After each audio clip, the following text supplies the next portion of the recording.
Mula sa labas ng bintana, dumating ang mga tinig ng Shadows of Light, isang shadowless unit na hindi nag-iiwan ng anino. Hiniling nila sa pinuno ng Alliance, si Mora, na kontrolin ang sarili, sa kabila ng kanyang hindi pagkakasunduan. Tumitig ang pinuno sa katawan guard ni Moon Jin, na parang ipinapahiwatig na ang Shadowless Squad ay may malalaking pondo. Kaagad na nakuha ni Jan ang pahiwatig. Pagkatapos nito, pumayag ang pinuno na pumasok sa kaso. Gayunpaman, hindi siya natuwa sa ideya ng pagpapakita ng mukha, mas madali niyang basahin ang ulat kaysa makinig sa walang katapusang mga paliwanag. Smiling, itinuro ng gwardya ang kanyang noo, na nagpapahiwatig na ang buong ulat ay nasa kanyang isipan, at idinagdag na pabiro na si JYN ay dapat na mawala ng sahod. Agad na pinagsama ni JYN ang mga detalye, isang squad ng mga Celestial ang sumalakay sa baryo kung saan nagtatago si Yung Hawk, isa sa kanila ang pumatay sa lahat, habang ang iba ay nagsunog ng lahat ng bagay. Malinaw na ang Heavenly Demon Pavilion, Heavenly Darkness Alliance, o ang Heavenly Calamity ang may kakayahang gawin ito. Ang mga faktang ito ay nagbigay ng hinala na maaaring ito ay mga puwersa ng katarungan, ngunit pagkatapos maghanap ng ilang mga kontra-argumento, nagduda ang pinuno. Tinanong niya kung bakit ang mga krimen ay palaging ibinibintang sa Heavenly Calamity. Naalala niya ang insidente sa Heavenly Demon Pavilion noong 6 na buwan na ang nakalipas nang maganap ang lahat ng ito dahil sa apo ng pinuno ng Heavenly Darkness Alliance. Maaaring sila ay kasangkot. Ito mismo ang nais iparating ng tao sa pinuno ng Alliance. Naalala niya ang insidente nang ang pinakamalaking apo ng Demonic Warrior Cal ay nagdaos ng isang madugong massacre. Ngunit maaari bang maging kaaway si Chamo ng mga pamilya ng mga nasawi o ng Heavenly Demon Pavilion mismo? Sa lahat ng tanong ng mga kapitulo tungkol sa ebidensya, ang lalaki ay sumagot ng maikli, sigurado ako sa aking mga salita. Pinatibay niya ang kanyang kumpiyansa sa pamamagitan ng isang galaw ng kanyang kamay patungo sa kanyang ulo.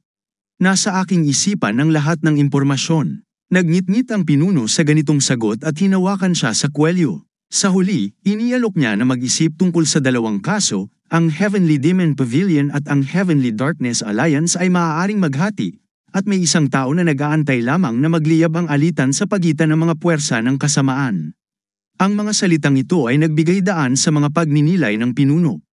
Nakita niya ang katotohanan sa sinabi ng lalaki, ang apo ng pinuno ng Heavenly Darkness Alliance ang nagdulot ng massacre sa Heavenly Demon Pavilion at ang batang nagprotekta sa kanya ay patay na.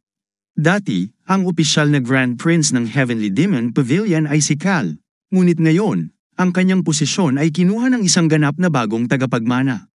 Siya ay isang tao na kinilala bilang isang Grand Prince kahit na hindi siya ang panganay ng pinuno ng Heavenly Demon Pavilion. Ang pangalan niya ay B. Siya ay dating ikalawang prinsipe sa mga disipulo ng Heavenly Demon Pavilion, ngunit ngayon ay naging Grand Prince. Kung ikukumpara kay Huban at Hiron, si B ay nanatiling nasa anino, halos wala nang nalalaman tungkol sa kanya. Siya ay nagkubli sa loob ng 6 na buwan at walang nakakita sa kanyang mukha. Isang bagay ang tiyak, magkakaroon ng malalaking pagbabago sa Heavenly Demon Pavilion. Inutusan ng pinuno ng Shadowless Squad ang kanyang network na alamin ang lahat ng detalye. Sa ibang lugar, may isang tao na tinitingnan ng isang bitak sa bakod, nagtataka kung sino ang maaaring nag-iwan ng bakas. Ang batang lalaki ay itinapon ng batong kinuha mula sa bitak at nagpatuloy na naglakad ng walang pakialam sa kahalagahan nito. Samantala, si John ay nagmamadali, tumatakbo ng may hindi kapani-pani walang bilis, na para bang ang hangin mismo ang nagtutulak sa kanya. Pumasok siya sa silid ni Ren sa pamamagitan ng bintana, gumaganap ng isang komplikadong sayaw ng Phoenix. Ang kanyang mga galaw ay magaang tulad ng mga pakpak ng isang mitolohikal na ibon. Pagkapasok sa silid, tumingin si Jong pataas at tumingin sa kanya. Ang kanyang mga mata ay nagniningning na parang mga mamahaling hiyas sa bahagyang kadiliman. Si Ren ay nakatayo, hawak ang isang pulang laso na nanginginig sa kanyang mga daliri. Lumapit siya at humingi ng paumanhin sa biglaang pagdating pagkatapos ng ensayo sa sayaw, ngunit hindi yon ang mahalaga. Ang kanyang pagkahiya ay dulot ng mga mata ni Jong na kumikislap na parang mga alahas. Naalala ang mga sinabi ng kanyang guro, ipinaliwanag ni Jong na ito ay isang uri ng epekto ng kanyang pagsasanay.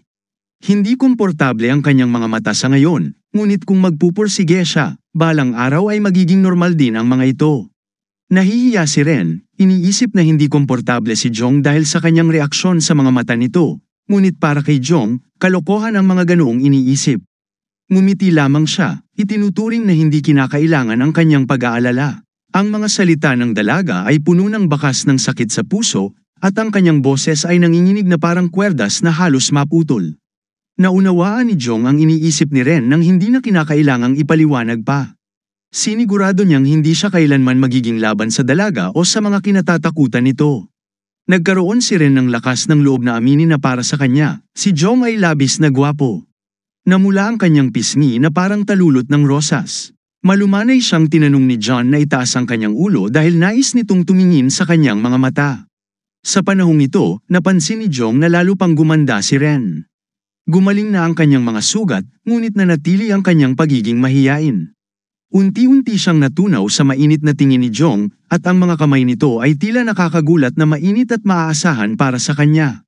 Sa kabila nito, napansin ni John na si Ren ay mukhang marupok pa rin. Ang kanyang maputlang mukha, magulong buhok, at malungkot na tingin ay nagtataksil sa kanyang kahinaan. Naitanong ni Jong kung ang madalas niyang presensya sa silid ay nakakaabala sa dalaga. Para sa kanya, mahirap manatili sa apat na sulok ng silid ng 4 na araw lalo't maraming kagandahan sa labas. Ngunit ayaw ni Ren lumabas dahil sa takot sa mundo sa labas ng bintana at sa mga tao roon. Ngumiti si John at iminungkahi ang isang simpleng solusyon, pumunta sa isang lugar na walang tao. Sinabi niyang makakahanap ng ganitong lugar sa loob ng 15 minutong biyahe sa karwahe. Iminungkahi niya ang bundok na malapit sa parehong baryo kung saan siya nakatira. Ang salitang bundok pa lamang ay nagdulot ng paghanga at saya kay Ren, parang bituin na kumislap sa madilim na langit. Ipinaliwanag ni John na nakapagtrabaho siya ng maayos kahapon at ngayon ay may oras siya para magpahinga. Naalala niya ang pagbuhat ng mabibigat na timba ng tubig patungo sa pandayan at pagtatrabaho hanggang sa siya ay pinagpawisan. Ngunit napuno ng kasiyahan ang kanyang mukha sa alaala ng kanyang pagsisikap. Nag-alok si Ren na maglibang sila sa bundok, na bumuo ng isang malinaw na larawan ng bukas sa kanyang imahinasyon. Para kay Ren, ang pagpunta sa bundok kasama si Jong ay parang isang mahiwagang kwento na nabubuhay sa kanyang harapan. Ngunit may isang alalahanin na hindi niya mapakawalan, paano kung hindi pumayag ang kanyang ama? Habang sinasabi niya ito, biglang napagtanto ni Jong na ang lalaking nagtatago ng kanyang edad at pagkakakilanlan ay ang kanyang ama. Mukhang halos 100 taong gulang na ito, kaya't malinaw na may kakaiba. Ngunit tiyak ni Jong na hindi sasaktan ng lalaki si Ren. Naiintindihan niyang mag-aalala pa rin ang ama kahit na manatili ang dalaga sa bahay. Kaya't iminungkahi ni John na pag-isipan ni Ren kung ano ang mas makakabuti, ang pumunta sa bundok o manatili sa 4 na sulok ng bahay. Pinagnilayan ni Ren ang kanyang mga sinabi, lalo na ang ideya na halos walang tao sa bundok. Ngunit may isa pang bagay na gumugulo sa kanya, nandun kaya ang pamilya ni Jong. Pinakalma siya ni Jong at sinabing tanging isang tamad at hanggal na guro ang naghihintay sa kanya sa bahay. Inamin din niya na matagal nang pumanaw ang kanyang mga magulang. Ang mga salitang puno ng sakit ay humiwa sa katahimikan na parang talam. Sa isip ni Ren, lumitaw ang imahe ng batang si John na umiiyak mag-isa, nagdulot ng lungkot at awa sa kanyang puso. Inakala niyang ang tamad na guro ni Jong ay nakahiga lang habang si John, na nagkukunwaring babae, ay gumagapang sa bakuran, pinupunasan ang mga luha. Para kay Ren, kahit mukhang lalaki si John, palagi siyang may kakaibang anyo na parang babae. Nagliwanag ang mga mata ni Ren sa determinasyon at pumayag siyang sumama kay John sa bundok. Ang isang sinag ng pag-asa ay nagpalaiyas ng kanyang mga pag-aalinlangan. Walang sinabi si Jong ngunit pinaalalahanan siya nitong magtipid ng lakas para sa paglalakbay kinabukasan. Sa panahong ito, isang batang magkasintahan ang nagpapahinga sa bahay. Ang kanilang mga iniisip ay pinaghalong kapayapaan at pag-aalala para sa hinaharap. Ayaw ng binata na matulog hanggat hindi pa natutulog ang dalaga. Malapit na itong umalis, kaya nais niyang alalahanin ang bawat detalye ng kanyang mukha bago sila maghiwalay. Ngunit hindi nauunawaan ng dalaga ang kanyang kalagayan at ang dahilan ng kanilang pamamaalam. Hinayla niya ang binata papalapit sa kanya at diretsyong nagtanong kung siya ba ay nagrereklamo o sinusubukang akitin siya. Bahagyang sumagot ang binata na pareho ang ginagawa niya. May ngiti sa kanyang tinig. Ang ama ng dalaga ay si Namcha Mu at nagtataka siya kung bakit siya nito tinawag. Ang binata naman ay nagtapos sa Heavenly Warrior Academy, mayabang at tapat sa kanyang tungkulin. Mahalaga sa dalaga na malaman kung nagsisisi ang binata sa pananatili sa Heavenly Demon Pavilion upang pakasalan siya. Hinaplos ng binata ang kanyang pisngi ng malumanay at puno ng pagmamahal. Tinawag niyang ang kanilang kasal ang pinakamasayang sandali ng kanyang buhay. Niyakap niya ang dalaga na parabang pinuprotektahan ito mula sa buong mundo. Ngunit para sa dalaga, ang maingat na pagkilos na ito ay tila isang pagtatangkang akitin siya na nagdulot ng kaunting pagkahiya at pag-aalinlangan. Nag-aalala siya na kailangan niyang gumising ng maaga kinabukasan, ngunit tila hindi na niya maabot ang antok. Kinabukasan, nagpaalam siya sa binata. Biro niyang sinabi na kapag ito'y nagkasakit o nagtaksil, siya ang mananagot. Ngunit nang tawagin siya nitong The One, naramdaman niya ang kanyang tingin na ginagabayan siya ng maingat. Magaan siyang sumakay sa kabayo, mukhang kalmado, at kumaway habang nangangakong babalik agad. Puno ng pag-asa ang kanyang tinig. Ang binata naman ay nagdesisyong mag-ensayo sa main hall hanggang sa makabalik ang kanyang asawa. Sinabi niya sa mga katulong na huwag mag-alala sa paglilinis at isarado ang pasukan. Tahimik siyang sinunod ng mga katulong, yumuko ng mababa sa kanilang amo. Nang mag-isa na siya, pumunta siya sa mesa, kinuha ang panulat, at yumuko sa isang papel. Ngunit ang kanyang mga iniisip ay gulong-gulo, parang isang gusot na sinulid. Walang dumadaloy na ideya, at ang mga salita ay tila naipit sa kanyang isipan, parang barkong lumubog sa buhangin. Hindi niya alam kung ano ang isusulat, kahit gusto niyang ipahayag ang lahat ng namuo sa kanyang puso. Samantala, nakatayo si John sa harap ni Ren, tinitingnan ang kanyang paghahanda. Sinubukan niyang maghanda ng maayos, ngunit isang tanong ang gumugulo sa kanya, dadalhin ba niya ang kanyang coat at payong? Hawak ni Jong ang lahat ng kakailanganin niya, inihahanda para sa kanyang alinlangan.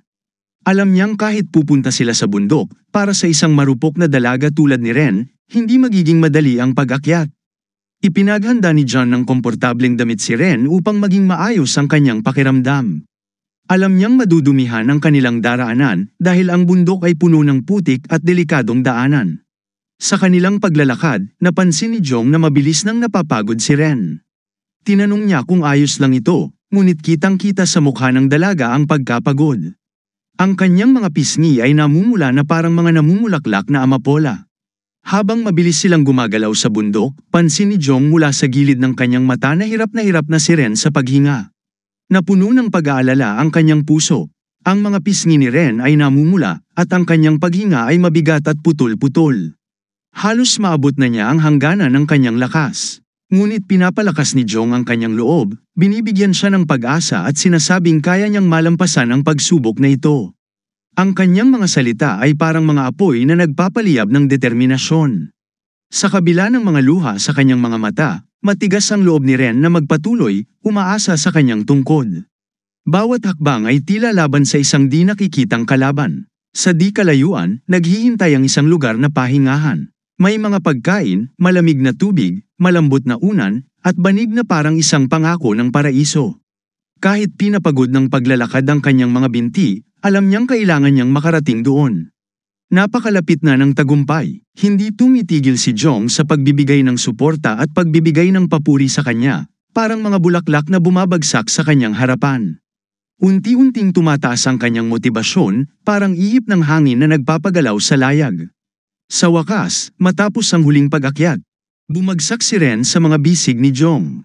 Mahigpit siyang niyakap ni Jong, pinipigilan itong matamba. Ngunit habang nagpapahinga sila, may isang tao na nagmamasid mula sa likod ng mga puno. Ang estranghero ay nagtatanong sa kanyang sarili kung bakit napakalayo ng narating nila. Lumipas ang isang oras, at isang kalapati ang naghihintay ng signal mula sa estranghero. Kinuha nito ang isang maliit na pito at nagbigay ng signal na hindi maririnig ng tainga ng tao. Nagduda ang estranghero kung tama ba ang signal na binigay niya, kaya paulit-ulit niya itong sinubukan. Ngunit narinig ni John ang tunog ng malinaw, ang matinis na ingay ay parang bumaluktot sa kanyang pandinig at nagdulot ng sakit. Pinili nila ang bundok bilang kanilang ruta dahil sa takot ni Ren sa mga tao. Ayaw ng kanyang ama na magpadala ng mga gwardya, sapagkat ito'y makakapagdulot lamang ng takot sa dalaga. Kahit nakabihis bilang isang lalaki, hindi may tatago ang kagandahang taglay ni Ren.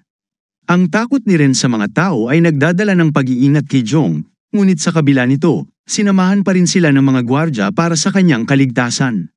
Hindi alintana ni John ang batang gwardya na sumama sa kanila. Para sa kanya, ito na ang mas mababang panganib kaysa sa wala. Bagamat hindi magaling ang batang gwardya, maaari itong magbigay ng babala sa oras ng pangangailangan. Ngunit para sa estranghero, nakakakilabot ang ideya na kailangan nilang umasa sa kakayahan ni Jong at ng isang marupok na dalaga.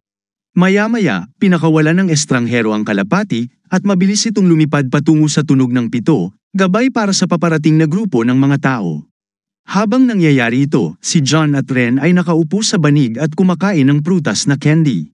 Dahan-daang minamasahe ni John ang balikat ni Ren upang maibsan ang pagod nito. Pagkatapos, ngumiti siya at sinabing oras na para masahihin naman ang kanyang mga paa bago sila magpatuloy. Ang batang gwardya na nagmamasid sa kanila ay hindi makapaniwala kung paanong napapanatili nina John at Ren ang kalmadong pakikipag-usap sa kabila ng panganib na paparating. Ang grupo ng mga tao ay malapit nang makahabol sa kanila. Napansin niyang tumayo sina Jong at Ren, handa na muling maglakbay. Bagamat masakit pa rin ng kaunti ang mga binti ni Ren, mas madali na para sa kanya ang sumunod na bahagi ng ruta. Habang naglalakad, iniisip ni Ren kung paano nabubuhay si Jong sa ganoong lugar. Ang sagot ay simple, ang kanyang guro ay nakatira sa bundok. Araw-araw, kumukuha siya ng tubig sa bukal at naglalakad ng ilang kilometro upang bumili ng pagkain. Sa kabila ng mga ahas, alakdan, makamandag na insekto, at mga mababangis na hayop, hindi naman daw ganoon kasama ang buhay sa bundok. Sa paglipas ng panahon, masasanay ka raw sa ganitong pamumuhay. Bukod pa rito, may mga magagandang tanawin at katahimikang bumabalot sa lugar, na parang yakap ng kapayapaan. Bigla na lang nagtanong si Ren kung maaari ba niyang hawakan si Yunbi, ang mga mata niya ay kumikinang sa pananabik at pag-asa. Hindi na siya naghintay ng sagot, iniunat na niya ang kanyang kamay patungo kay Yunbi, na parang sinusubukang tiyakin kung totoo nga ang kaibigan niya. Naramdaman ng kanyang mga daliri ang mainit na pisngi ni Yunbi, ang init na iyon ay nangangahulugang buhay siya. Nag-isip kaya si Ren na baka multo si Yunbi? Inakala ni Ren na si Yunbi ay parang anghel na lumilipad sa pagitan ng langit at lupa. Ngunit, saan mo naman makikita ang multo na kumikita ng pera araw-araw? Tumawa si Yunbi, ngunit aniya, si Ren ang mas parang multo, lagi kasing nagkukulong sa kwarto at walang kahit anong ehersisyo. Ipinaliwanag ni Yunbi na ang layunin ng mga pagsasanay ay ang unti-unting pagpapadali ng bawat galaw habang nasasanay ang katawan at lumalakas ito. Pero sa ngayon, hindi pa sanay maglakad si Ren, nanginginig pa siya at nakasandal sa tungkod, tila handang bumagsak anumang sandali.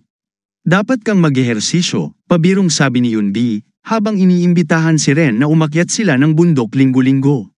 Nanigas si Ren sa ideyang yon, pero agad din niyang naisip na ito'y biro lamang. Ang kanyang mukha ay bahagyang lumuwag, ngunit si Yunbi ay nagkaroon ng mapaglarong ningning sa mga mata, tila nasisiyahan sa pang-aasar kay Ren. Siguro, naisip niya, ganito rin ang pakiramdam ng mentor niya noong siya'y tinutukso. Ang pag-aasaran at pag-aaruga ay minsang nagiging magkapareho. Kung magpapatuloy ito, maaaring maging pundasyon ng kanilang pagkakaibigan. Pero alam ni Yunbi na hindi niya dapat labis-labis na tuksuhin ang marupok na dalaga kaya't itinigil niya ito. Ngumiti si Yunbi at ipinagyabang na kaya niyang maglakad ng ganito kahit nakapikit. Agad niyang ipinakita ang kanyang kakayahan, naglalakad ng may kumpiyansa kahit hindi tumitingin.